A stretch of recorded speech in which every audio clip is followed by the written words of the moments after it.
बंधुगण जदि आपण काश एवं कफ भली समस्या पर चिंतित तेबे केवल 3 दिन यार सेवन कर देखंतु। जदि कफ आपणकर छाती किमा गଳାରେ जमी जाइछि तेबे ताहा संपूर्ण भावे बाहरी जीव। ठंडा एलर्जी एवं बदलुथिबा ऋतु कारणरू आम छाती रे कफ जमी थाए। जदि आपणकर छाती रे कफ जमी रुहे तेबे आपण बारंबार रोगरे पड़ी थांती। जदि आपण चाहुचंती आपणकर छाती रे कफ बाहरी जाऊ एवं छाती रे केबे कफ जाकी न धरू तेबे आज मु आपणक सहित एक चमत्कारी घरे उपचार शेयर करिबी। सेथिपाई वीडियो को शेष पर्यंत निहाती देखंतु।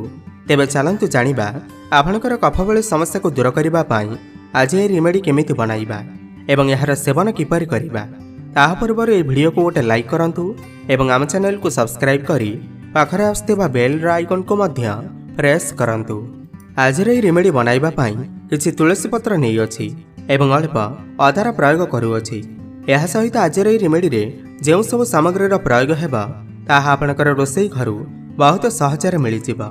जेपरि मु आपनको यह बनाई देखाइबी ठीक सेहीपरि आपण यहाकु बनाई केवल 3 दिन सेवन करी देखंतु।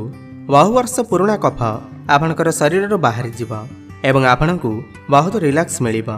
यह संपूर्ण प्राकृतिक घरे उपचार अटे। एथिरु आपणकु कौनसी प्रकार साइड इफेक्ट देखा मिलिब नाही। समस्त जिनिसर क्वांटिटी उपरे विशेष ध्यान दियंतु एवं वीडियो को संपूर्ण देखंतु। एबे चलंतु जानिबा आज रे रेमेडी को आमे केमिति बनाइबा। प्रथमे आपण एक पात्र गैस रे बसांतु एवं सेथिरे 2 कप पानी ढालंतु। 2 कप रो अधिक पानी नियंतु नाही। आज रे रेमेडी को आपण थरे बनै 3 दिन पर्यंत सेवन करि परिबे। किंतु मु आज केवल गोटे दिन पई एहा आपण को बनाई देखाउछि। यह बनाइबा बहुत सहज अटे। प्रतिदिन आपण यहाकु बनै सेवन करि परिबे। एबे एठारे मु प्रथम सामग्री प्रयोग करिबी ताहा अटे अदा, जहा आपणकर रोसई घरु बहुत सहजरे मिल जिव। आधा इंच रु 1 इंच लंबर गोटे छोट खंड अदा नियंतु एवं ताहाकु छोट छोट पीस रे काटी एथिरे पकेई दियंतु। एबे आपणकु एथिबाई द्वितीय सामग्री आवश्यकता पड़िबा ताहा अटे तुलसी पत्र। आपण एथिरे 4 रु 5 टी तुलसी पत्र पकेई दियंतु। एबे आपनको एथिपाई तृतीय सामग्री आवश्यकता पड़िबा ताहा अटे लवंग। केवल गोटे लवंग आपण एथिरे प्रयोग करंतु।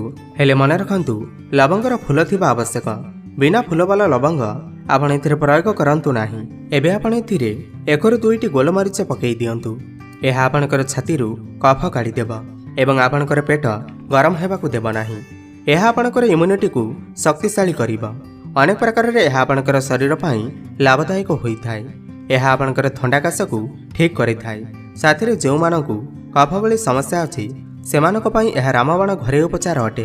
एबे आपणको एतिपाई शेष सामग्री आवश्यकता पड़िबा ताहा अटे तेजपत्र। यह मध्य आपणकर रोसई घरु बहुत सहजरे मिल जिव।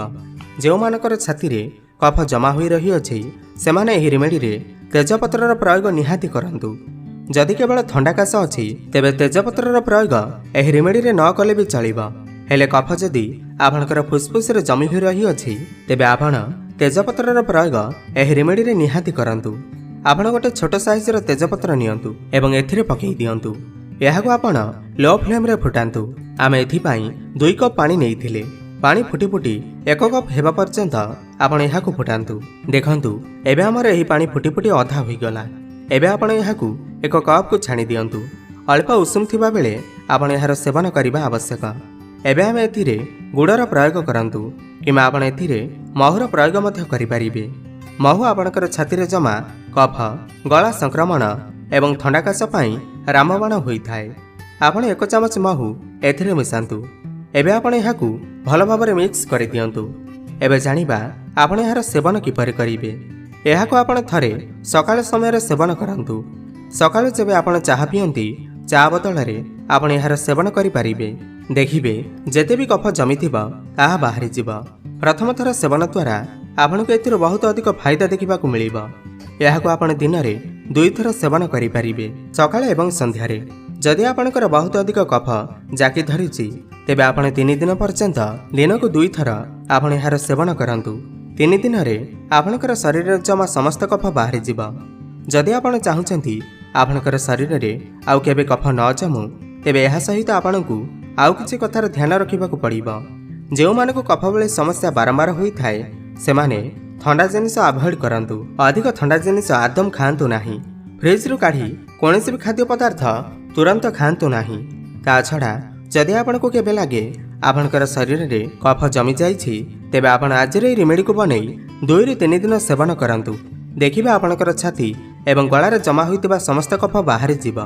तेबे आपनको এই भिडियोटी किपरि लागिला आमको निश्चय कमेंट कर जणांतु एवं भिडियो को गोटे लाइक करंतु। धन्यवाद।